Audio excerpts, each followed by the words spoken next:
વરસાદના કારણે સુરત શહેરના મોટા ભાગના રસ્તાઓ તૂટી ગયા છે, મસ્ત મોટા ખાડાઓ પડી ગયા છે। ત્યારે આ ખાડાઓ પાસે આમ આદમી પાર્ટી દ્વારા અનોખો વિરોધ કરવામાં આવ્યો હતો। કેક કાપીને ભાજપના ભ્રષ્ટાચારને ઉજાગર કરવા માટેના પ્રયાસ કરવામાં આવ્યો હતો। પોલીસે વિરોધ પ્રદર્શન કરી રહેલા નેતાઓની અટકાયત કરી હતી।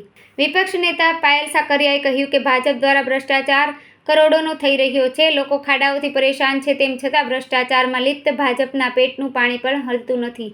ખાડા પૂર્વના કાર્યક્રમ દરમિયાન વિપક્ષ નેતા પાયલ સાકરિયા, ઉપનેતા મહેશભાઈ અણગણ, દંડક રચનાબેન હિરપરા, કોર્પોરેટર વિપુલભાઈ સુહાગિયા, કુંદનબેન કોઠિયા, શોભનાબેન કેવડિયા સહિત કાર્યકરોની અટકાયત કરવામાં આવી હતી। આજે અમે કેક કટિંગ કરીને નગરસેવકોના સંગઠનની સાથે આજે અમે ખાડાનો જન્મદિવસ ઉજવ્યો છે, કારણ કે દર વર્ષે કરોડો રૂપિયાના રોડ બને છે અને કરોડો રૂપિયા પોતાના મળતિયાના ખીચામાં જાય છે અને ભ્રષ્ટાચાર થાય છે।